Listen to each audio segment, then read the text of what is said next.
சீரியல்கள்ல இந்த வயசான கேரக்டர்ஸ்ல வந்து பார்த்தீங்க அப்படின்னா வந்து, கர்ப்பமான ஒரு கேரக்டர பத்தி ஏதாவது ஒரு விஷயம் நடந்துகிட்டு இருக்கும்போது, திடீர்னு வந்து ரொம்ப அப்படியே அவங்க வாழ்க்கையில ஒரு சந்தோஷம் இதுதான் நிறைந்த நாள் அப்படின்னு கொண்டு போனாங்கனாலே, ஒரு பெரிய ஆப்பு வரப்போகுதோன்னு தோணும்.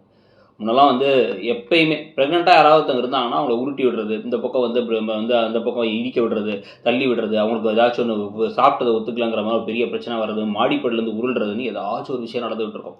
அது மாரி வந்து நெகட்டிவாவே பல நேரங்கள்ல போகுது. ஃபர்ஸ்ட் நைட்ல எப்படி இழுக்குறாங்களோ, ஃபர்ஸ்ட் நைட் கதை நடக்கிறதுக்கு எழுதிட்டு இருக்காங்களோ, அதே மாரி இந்த பிரெக்னன்ட் கதையிலயும் இழுத்து தள்ளி கடைசியில அவங்களுக்கு ஏதாச்சும் ஒரு தடவ கலஞ்சிருச்சுன்னு சொல்லி நெகட்டிவாலாம் கொண்டு போவாங்க. அதே மாரி தான் அந்த வயசானவங்கள சந்தோஷப்படுத்துறோம்னு சொல்லிட்டு அவங்களுடைய பிறந்தநாள் வருது, அவங்களுடைய கொண்டாட்டம் வருது, அத பெருசா பண்ணணும்னு சொல்லி எல்லாம் பண்ணிட்டு இருப்பாங்க. அவங்களுக்கு ஒரே எமோஷனலான சீன்ஸ்லாம் நெறைய வச்சுட்டே இருந்து திடீர்னு வந்து பார்த்தா பொத்துன்னு வந்து அவங்களுடைய கேரக்டர முடிச்சுடுற மாரி ஒரு விஷயத்த பண்ணிடுவாங்க. அவங்களுடைய கடைசி ஆசை இதுதாங்கிற மாரி அப்பத்தான் ஒரு விஷயத்த இங்க பண்ண போறாங்களா, அவங்க வந்து இந்த பிறந்த நாள 75வது பிறந்த நாள தன்னுடைய குடும்பத்தினர் அனைவரும் சேர்ந்து செலிப்ரேட் பண்ண, இங்க இந்த அன்னதானம் விஷயத்திலயுமே வந்து பார்த்தீங்கன்னா, கடைசி வரைக்கும் குமரவேலுக்கு சமைச்சவங்க ஒழுங்கா சமைக்காம விட, இப்ப அவங்க சமைச்ச சாப்பாடு மட்டும் தான் இருக்கும் பொழுது 2 பேத்து குடும்பத்துக்கும் சேர்ந்து, அதாவது இவங்க அன்னதானத்துக்குன்னு வச்சத இவங்க பிளான் பண்ணி கூப்பிட்ட ஆட்கள்லாம் வந்து சேர்த்து வச்சு பண்ணி, இவங்களுடைய மானத்துக்கு எதுவும் பிரச்சனை வராம, குடும்பமா சேர்ந்து போட்டதா சாப்பாட்ட வந்து முடிக்க போறாங்களாம். இந்த கடா விருந்துக்கு எதுவும் பிரச்சனை வருதுங்கிறத, பிரச்சனையாகாம முடிக்க போறாங்களாங்கிறத பார்க்கணும்.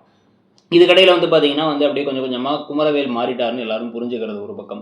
இன்னொரு பக்கம் வந்து அந்த ஃபோட்டோலாம் தாத்தாவும், பாட்டி இருக்க ஃபோட்டோவ குடுக்கறது, இந்த பக்கம் இவங்களும் சந்தோஷப்படுறது, அவங்களும் சந்தோஷப்படுறது, சின்ன சின்ன மனசுல கருவிக்கிட்டு இருந்தாலும், ஒண்ணா இருக்கிறது நல்லா இருக்குன்னு சொல்லிட்டு அத்தன பேரும் சேர்ந்து குடும்ப ஃபோட்டோலாம் எடுத்து முடிச்சதுக்கு பிறகு, பாட்டியுடைய மரண காட்சிகள், அவங்க அதுக்கப்புறம் வந்து இந்த கேரக்டர முடிச்சிடுற மாரியும், அவங்க வந்து ரொம்ப முடியாம நிலைமைக்கு போம்போது, நான் நெனச்சதெல்லாம் நடந்துருச்சு. நான் நெனச்சேன் எனக்கு இருந்தது 2 ஆசை.